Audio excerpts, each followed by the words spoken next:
प्यारे बच्चों, आज हम आपको बताएंगे कूलाम का नियम। बोर्ड परीक्षा में बहुत आता है कूलाम का नियम। इनका पूरा नाम था चार्ल्स ऑगस्टिन डी कूलम, इनका पूरा नाम था। इन्होंने एक नियम दिया था, उस नियम के बारे में हम बताएंगे।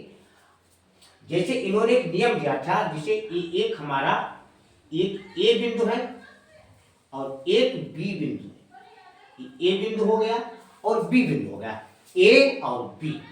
अब ए और बी बिंदु के जो बीच का स्थान है, इसी स्थान को हम दूरी बोलेंगे। मान लिया हम खड़े हुए, कोई हमसे कोई दूर खड़ा है, हमको ए मान लिया, उनको बी मान लिया, तो हम दोनों के बीच कुछ ना कुछ दूरी है, तो ये हम बिंदु, ये हमने दूरी मान ली और इस दूरी को हमने आर से सूचित किया। दूरी को विज्ञान में आर से सूचित कर दिया। अब ये दो बिंदु हो गए। अब ये स्थिर बिंदु, दोनों स्थिर अपनी जगह पर स्थिर हैं, रुके हुए हैं, और उनके बीच की जो दूरी है वो आर है। अब कूलाम ने क्या बताया? कूलाम ने यही बताया कि इनके नियम के अनुसार अब इस पर आवेश, जैसे एक Q1 आवेश है और ये Q2 आवेश है, यानी दो स्थिर बिंदु हैं और उन बिंदुओं के बीच की दूरी r है और इसमें आवेश Q1 और Q2 आवेश। तो इन आवेशों, अरे जो इस पर आवेश, इन आवेशों में आकर्षण और प्रतिकर्षण होगा। आकर्षण का मतलब होता है किसी चीज को खींच लेना, और प्रतिकर्षण का अर्थ होता है किसी को चीज को खींचना नहीं, कि फेंक देना। जैसे हमारे पास कोई आए तो वो आकर्षण हुआ, और हमारे पास से कोई चला जाए वो प्रतिकर्षण हुआ।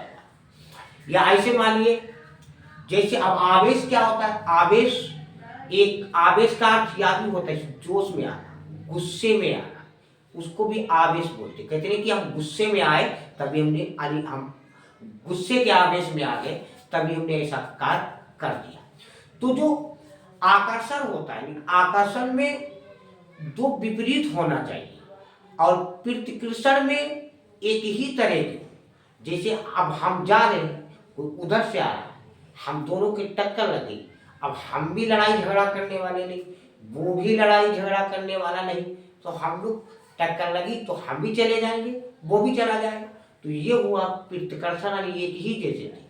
अब हम इधर से जा रहे हो, कोई झगड़ालू टाइप का उधर से आया, अब वो झगड़ा करेगा, यानी उसमें जो आवेश है वो झगड़े का, और हम में आवेश से बिना झगड़े का जो करेंगे तो अब आकर्षण होगा, क्योंकि वो अब कुछ ना कुछ कहेगा तो हम उसके करीब जाएंगे, वो मेरे करीब आएगा, लड़ाई झगड़ा होगा, तो ये आकर्षण हुआ। अब आकर्षण कई तरीके का होता है। अब मान लिया कोई किसी के पैसों के चक्कर में उसकी तरफ आकर्षित हो रहा है, कोई किसी के डर से उसकी तरफ आकर्षित हो रहा है, कोई किसी के रंग रूप को देख करके आकर्षित हो रहा है। मतलब आकर्षित यानी आवेश किसी तरह का। वो यहाँ आकर्षित कौन कर रहा है? अब यहाँ विज्ञान है, यहाँ फिजिक्स है, तो यहाँ हमने Q1 और Q2, या तो आवेश धन होगा और या तो ऋण होगा, धनात्मक या ऋणात्मक। तो ये हमारे बिंदु हैं। इन दो बिंदुओं के यानी बीच की दूरी r है और इसमें Q1 और Q2 ये आवेश है। अब इन आवेशों का गुणनफल, कूलाम ने बताया कि इन आवेशों का गुणनफल, तो आवेशों का गुणनफल भैया क्या होगा? जैसे Q1 Q2 है, यहाँ 3 और 4 होते तो 3 चौको 12, लेकिन यहाँ Q1 Q2 है तो Q1 Q2 ही गुणा होगी। तो Q1 Q2 मान लिया हमने लिख दिया, Q1 Q2 लिख दिया, Q1 Q2 आवेश हमारे Q1 और Q1 और Q2।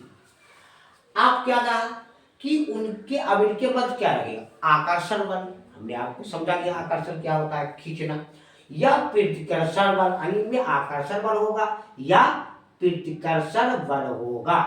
तो उन दोनों आवेशों की मात्रा, इनकी जो मात्रा होगी, और इसमें कितना वैद्युत वोल्टेज वगैरह होती है, वो मात्रा होगी, तो उन मात्रा के गुणनफल की गुणा कर दी, उन मात्रा के गुणनफल के, और जो बल होगा, अब यहाँ आकर्षण और प्रतिकर्षण बल होगा, कोई ना कोई ताकत होगी।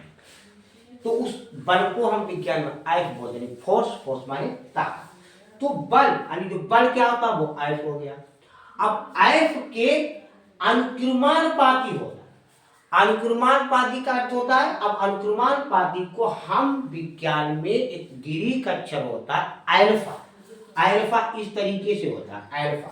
तो उस अल्फा से उसको हम प्रदर्शित करते हैं। तो अब जो बल होता है वो इन दोनों के गुणनफल के अनुक्रमानुपाती, तो अनुक्रमानुपाती को हम ये अल्फा बोलते हैं। अनुक्रमानुपाती को क्या बोलते हैं? अल्फा बोलते हैं। अब फिर आगे क्या बताया कि इनके बीच की जो दूरी है, अब दूरी क्या है? आर है। तो आर जो दूरी है उसके वर्ग के आर है।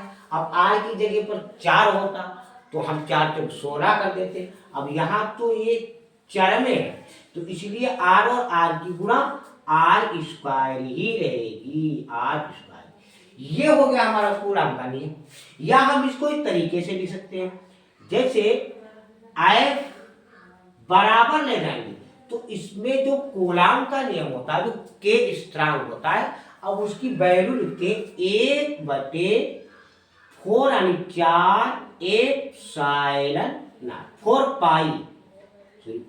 पाई एप्सिलॉन नॉट इनटू, अब इधर कितना आ गया था? Q1 और Q2 और बटे दूरी का वर्ग स्क्वायर था आर स्क्वायर। इसको न्यूटन में लिखते हैं, न्यूटन में।